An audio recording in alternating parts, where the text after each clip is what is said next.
छत्तीसगढ़ी बोली, महत्वपूर्ण तथ्य एवं प्रश्न। इस वीडियो में हम छत्तीसगढ़ी बोली के संबंध में बहुत ही सारगर्भित जानकारी प्राप्त करेंगे, जो कि एग्जाम पॉइंट ऑफ व्यू से बहुत इंपॉर्टेंट है। तो चलिए स्टार्ट करते हैं हमारे आज की वीडियो।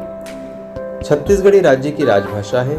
प्राचीन काल में छत्तीसगढ़ को महाकोशल, दक्षिण कोशल या कोशल के नाम से भी जाना जाता था, जबकि छत्तीसगढ़ी भाषा को कोसली कहा जाता था। तो ये इंपॉर्टेंट पॉइंट्स है दोनों ही। छत्तीसगढ़ी भाषा को कोसली कहा जाता था, जबकि छत्तीसगढ़ को महाकोशल, दक्षिण कोशल, कोशल के नाम से।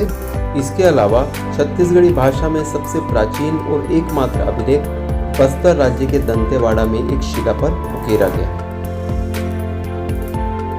नेक्स्ट, छत्तीसगढ़ी के लिए देवनागरी लिपि का ही प्रयोग किया जाता है। मतलब अलग से कोई लिपि नहीं है छत्तीसगढ़ी के लिए, देवनागरी लिपि का ही प्रयोग किया जाता है। छत्तीसगढ़ी बोली का प्रारंभिक व्याकरण 1890 में हीरालाल काव्योपाध्याय ने लिखा। इन्हें छत्तीसगढ़ का पाणिनि भी कहा जाता है। ग्रियर्सन ने इसका उल्लेख एशियाटिक सोसाइटी ऑफ बंगाल 94 की शोध पत्रिका में करवाया था।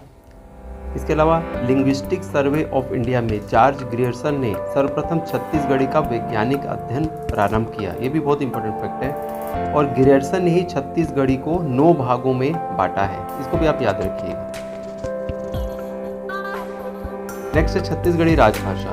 तो छत्तीसगढ़ी को 28 नवंबर 2007 को राजभाषा का दर्जा प्रदान किया गया। इसीलिए प्रतिवर्ष 28 नवंबर को राजभाषा दिवस के रूप में मनाया जाता है। छत्तीसगढ़ी राजभाषा आयोग के प्रथम अध्यक्ष पंडित श्यामलाल चतुर्वेदी थे, जबकि इसके प्रथम सचिव जो थे वो थे पद्मश्री डॉक्टर सुरेंद्र दुबे। छत्तीसगढ़ी का उद्भव पूर्वी हिंदी के अर्धमागधी अपभ्रंश से हुआ है।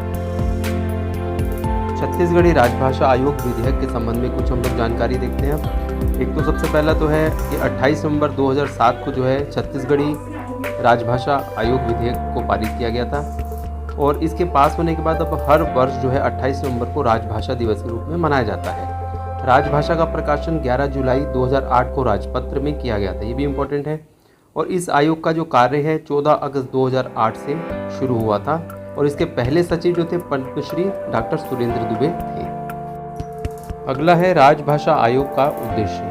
देखिए 3 प्रमुख उद्देश्य हैं राजभाषा आयोग के गठन करने के। पहला तो है कि राजभाषा को संविधान की 8वीं अनुसूची में दर्जा दिलाना। दूसरा है छत्तीसगढ़ी भाषा को राजकाज की भाषा के रूप में उपयोग में लाना। और तीसरा है 13वीं भाषा के रूप में शामिल पाठ्यक्रम में इसको शामिल करना। तो ये 3 प्रमुख उद्देश्य जो है राजभाषा आयोग के, इन्हें भी आप ध्यान रखेंगे।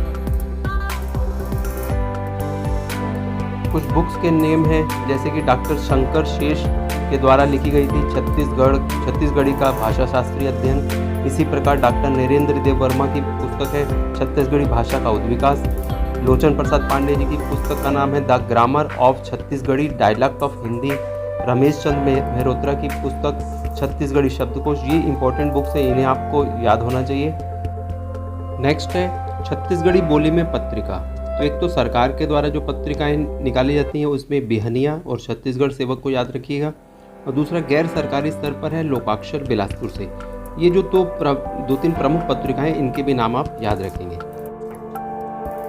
महत्वपूर्ण प्रश्न। पहला प्रश्न है, इसमें कथन और कारण 2 दिया हुआ है। कथन में कहा गया है छत्तीसगढ़ शासन ने राजभाषा आयोग का गठन किया है। कारण बताया गया है छत्तीसगढ़ी को सरकारी भाषा बनाना इसका उद्देश्य है। इसमें पहला ऑप्शन दिया है कथन कारण दोनों सही है एवं कारण कथन की सही व्याख्या है।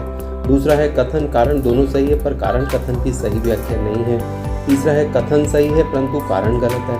और चौथा है कथन गलत है परंतु कारण सही है। तो देखिए अभी हमने पढ़ा भी था कि छत्तीसगढ़ी राजभाषा आयोग के गठन का एक प्रमुख उद्देश्य जो था वो है छत्तीसगढ़ी को सरकारी भाषा बनाना। तो इसका मतलब जो आंसर नंबर ए है वो क्या है, सही है।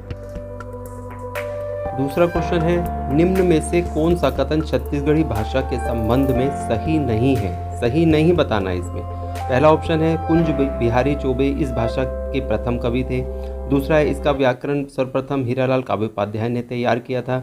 तीसरा है पंडित सुंदरलाल शर्मा की दान लीला इस भाषा की प्रमुख कृति है। और चौथा है इस भाषा के प्रथम उपन्यासकार पंडित बंशीधर पांडे थे। तो देखिए नीचे के 2 जो पॉइंट्स है वो एकदम सही हैं, लेकिन पहला पॉइंट जो है प्रथम कवि कुंज बिहारी चौबे को बताया वो गलत है। छत्तीसगढ़ी भाषा की प्रथम कवित्री के रूप में निरुपमा शर्मा को जाना जाता है, जबकि छत्तीसगढ़ी भाषा का प्रथम कवि जो है वो धनी धर्मदास इन्हें छत्तीसगढ़ी भाषा का प्रथम कवि के रूप में जाना जाता है। तो ये दोनों पॉइंट्स को भी आप याद रखिएगा। अगला प्रश्न है, छत्तीसगढ़ी बोली के संबंध में कौन सा कथन सत्य है? देखिए, इसका पहला ऑप्शन दिया है, इसका उद्गम अवधी और ब्रज भाषा के सम्मिश्रण से हुआ है। दूसरा ऑप्शन दिया है, मागधी के लक्षणों के प्रयुक्त होने से इसे अर्ध मागधी कहा गया है।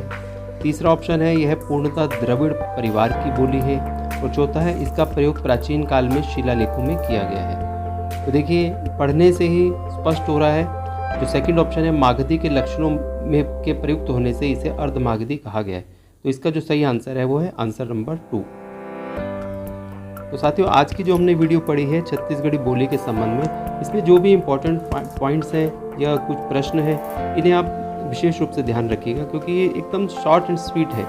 मतलब इतने पॉइंट्स तो आपको एग्जाम से पहले मालूम होने ही चाहिए। और ये 2-3 जो क्वेश्चंस हैं, ये आपके एक तरीके से रिवीजन में आपको हेल्प करेंगे कि कैसे क्वेश्चंस इसमें पूछ रहा है। तो चलिए साथियों, आज की वीडियो को हम यही समाप्त करते हैं। वीडियो अच्छी लगी तो इसे लाइक, शेयर, कमेंट कीजिएगा। वीडियो देखने के लिए आपका बहुत बहुत धन्यवाद। थैंक्स।